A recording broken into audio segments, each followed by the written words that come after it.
पिछड़ों और सज्जनों के साथ साथ उनका भी समाज का आर्थिक विकास हो, ये हमारी सोच है। लेकिन उन आदिवासी भाइयों का विकास सर्वोपरि होना चाहिए, वो इसलिए कि आपको प्रकृति के धरोहर है। मैं तो ये मानता हूं कि मैं तो एक छोटे से राज्य के खजाना का मालिक हूं, लेकिन यहां जो हमारा आदिवासी समाज इकट्ठा हुआ है, ये तो प्रकृति का खजाना है, वसुंधरा का खजाना है। आपकी आत्मा नदियों के लहरों पर बसती है, ये पूरा भारत जानता है। आपकी आत्मा पेड़ों के साए के नीचे बसती है, ये सभी लोग जानते हैं। 45 वर्षों के राजनीतिक जीवन में छतरपुर पाटन विधानसभा क्षेत्र से मैं चुनाव लड़ता रहा हूं और 6 बार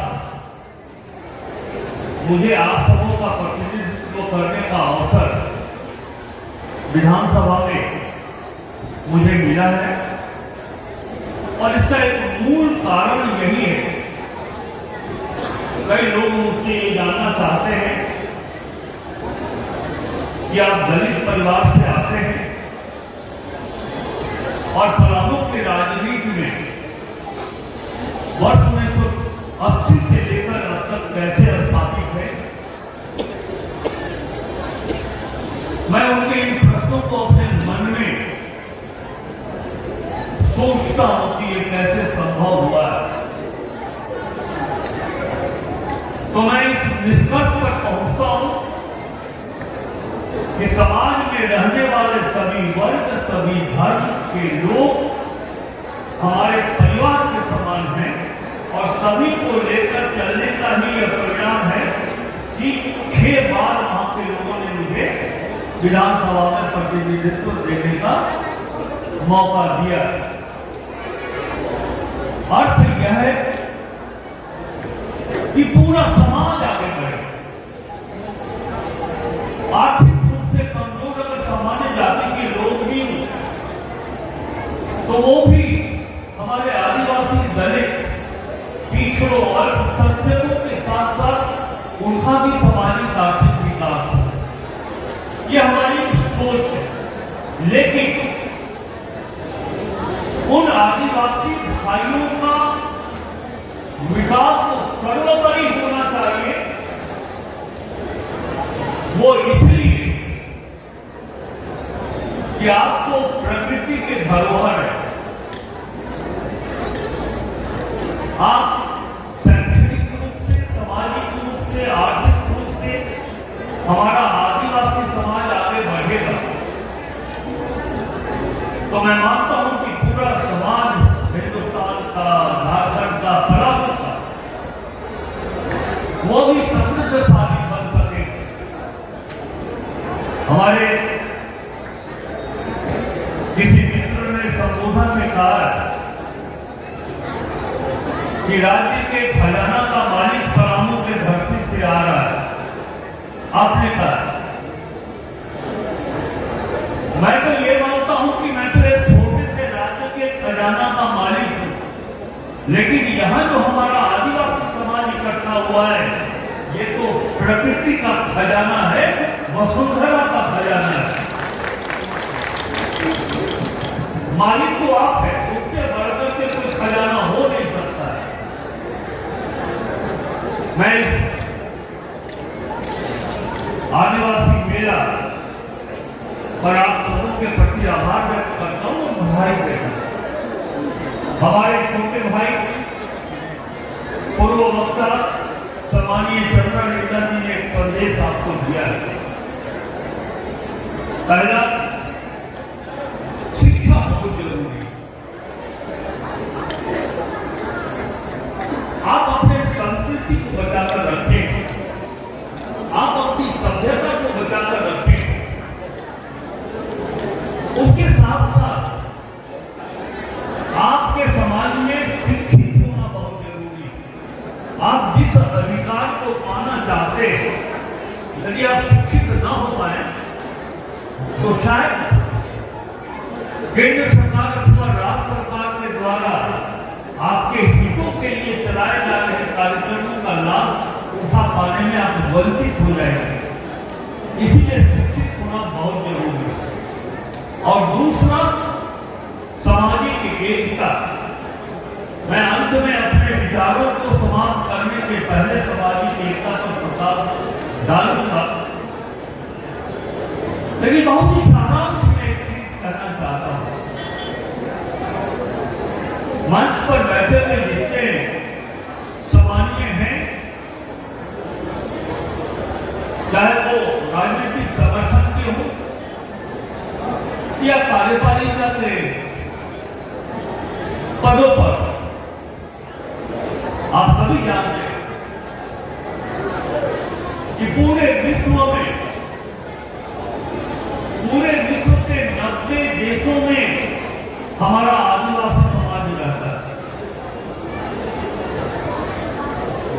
यदि हम भारत की बात करें, जब आदिवासी समाज का शिक्षा दर 74% है, तो झारखंड में हमारे आदिवासी भाइयों की साक्षरता दर या शिक्षा दर मात्र 52% है। यानी कि हम राष्ट्र के औसत से शिक्षा के मामले में बहुत पीछे हैं। इसीलिए चमरा बिरला जी ने कहा कि आप इसको आगे बढ़ाएं, लेकिन चमरा बिरला जी ने एक बात कही, पढ़िएगा तो IAS, IFS, IPS बनिएगा। मैं अपनी बात आपके दिलों पर पहुंचाना चाहता हूं। पढ़िए, इतना बढ़िया पढ़िए कि आपके घर का एक बेटा लोकसभा का सदस्य हो और विधानसभा का भी सदस्य बने। ये बात मैं इसलिए नहीं कह रहा हूं, जिन बातों की कल्पना या उम्मीद विश्वास हम करते हैं, वो मार्ग विधानसभा और केंद्र के लोकसभा से ही निकलता है। अगर यहां कमजोर हो गई है सरकार, तो फिर जो व्यवस्था आपके लिए लागू की जाती है, उसका लाभ आप नहीं पा सकते। इसलिए मैंने कहा कि उस संस्था में भी पढ़े लिखे अच्छे हर वर्ग, हर समुदाय के लोगों का आना बहुत जरूरी है।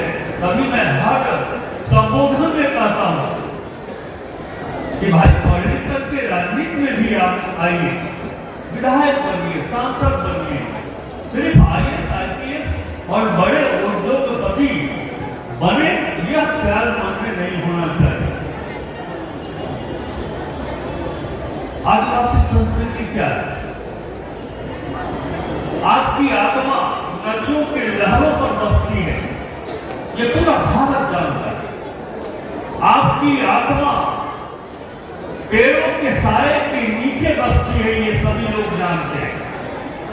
हमारे आदिवासी भाई बहनों की आत्मा मांगल के थाप पर बसती है, ये हम लोग जानते हैं। इसलिए मैं कहता हूं कि संस्कृति को बचा के रखना है। आप जंगल में रहते हैं, 11% आबादी देश में जो आदिवासियों की है वो जंगलों में रहते हैं। और एक चीज आप जान लीजिए, इसमें कहीं भी आप ग्रामी नहीं होनी चाहिए। मैं देखता हूं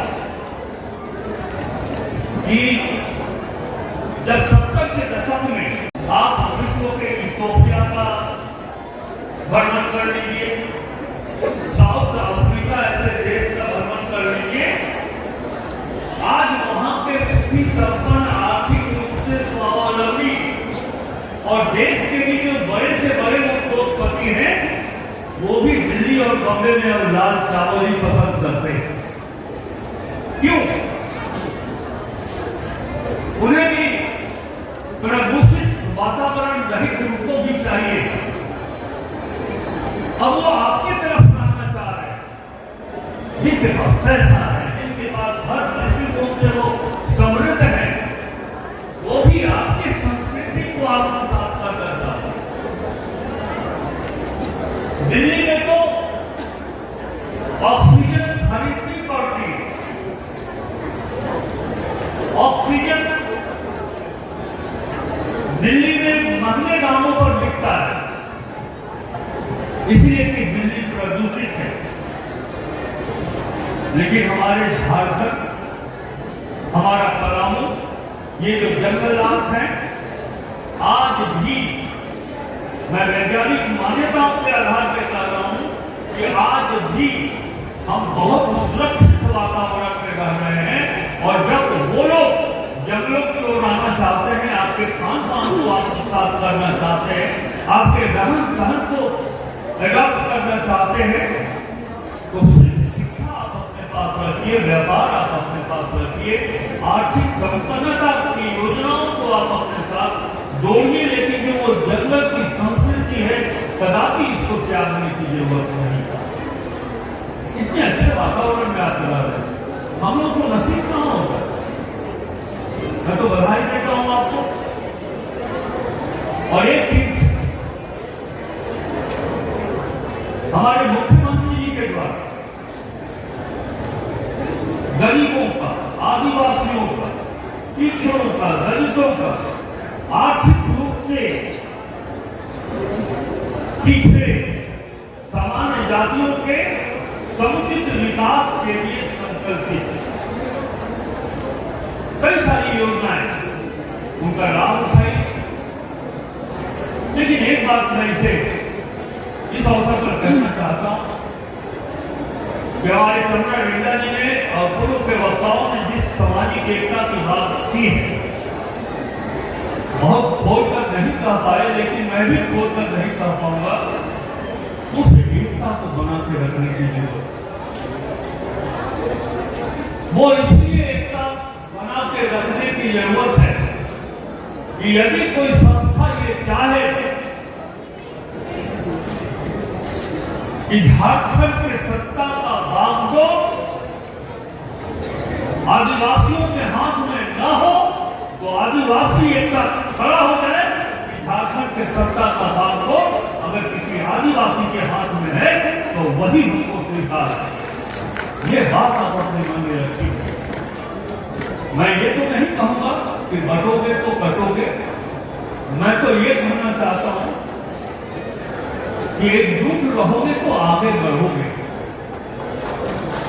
इसलिए एकता को समाप्त करने की जरूरत नहीं है। मैया समान योजना की चर्चा, ये कोई भोग की राजनीति के लिए मैया समान योजना नहीं है। हमारी आधी आबादी महिलाओं की है, बहनों की है, आर्थिक रूप से कमजोर, वो अपने निजी जीवन में जो जरूरतें उनको होती थी वो खरीदने के लिए पैसा उनके पास नहीं। और आप जानते हैं कि कुछ प्रधान या जिला है या प्रदेश है, लेकिन हेमंत सोरेन जी ने तो 2500 रुपया अपनी बेटियों को, अपने माताओं को, अपनी बहनों को दिया है। आज स्थिति यह है कि उस 2500 रुपये को जमा करके, 2-3 महीने के पैसे को जमा करके, वो अपने बेटे को स्कूल जाने वाला जो ड्रेस होता है वो ड्रेस खरीदती है हमारी बहनें, हमारी माता है।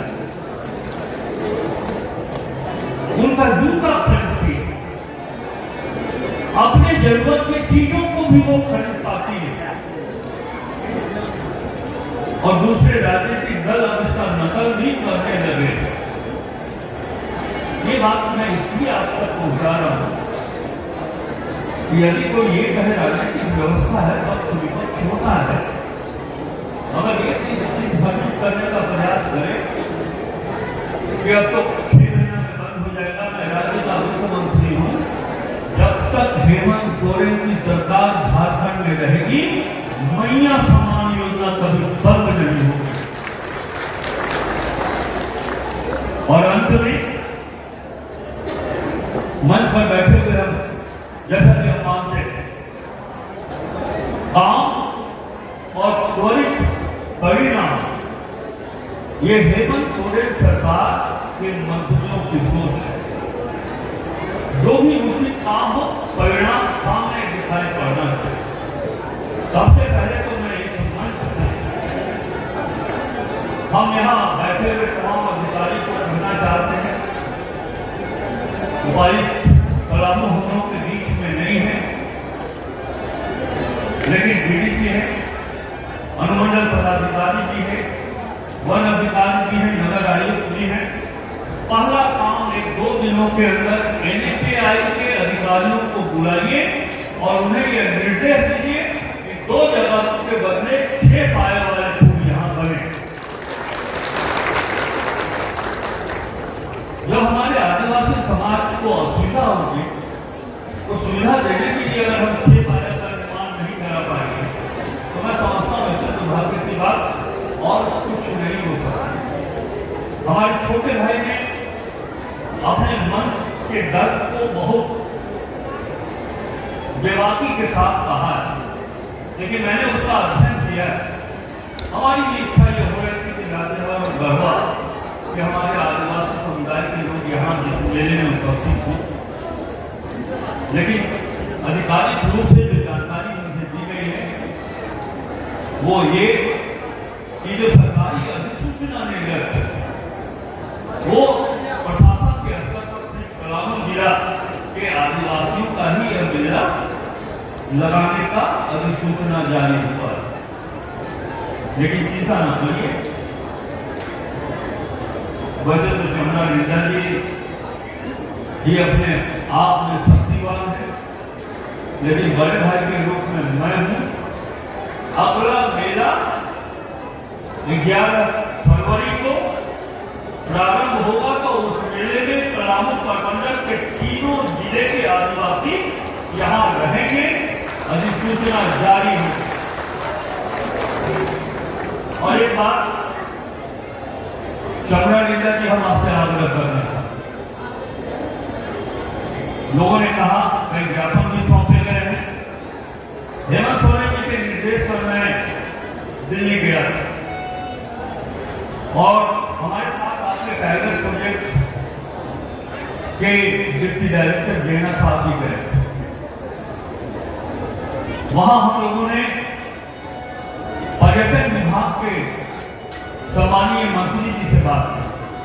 गजेंद्र सिंह शेखावत इस विभाग के मंत्री हैं और मैंने उनको कहा कि पलामू किला जो 1536 में निर्माण कराया गया था राजा प्रताप राय जी के समय में, और 1558 में जब राजा मेघी राय जी ने दूसरे किले का निर्माण करा रहे थे, किन्हीं कारणवश वो अधूरा रहा।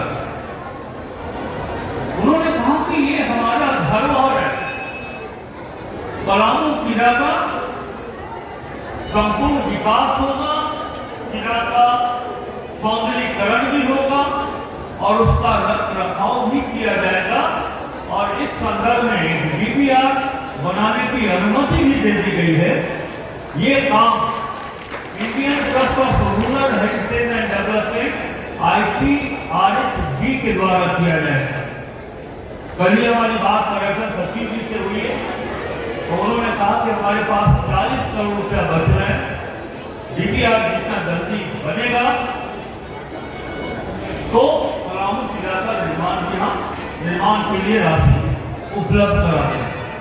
मैं बहुत ही संजीदगी और गंभीरता के साथ अपने आदिवासी समाज के लोगों को कहना चाहता हूँ कि राजा मेघी राय का वकीला सिर्फ आपके लिए ही गौरव की बात नहीं है, पूरे पलामू प्रमंडल और झारखंड के रहने वाले एक व्यक्तियों के लिए गौरव की बात है।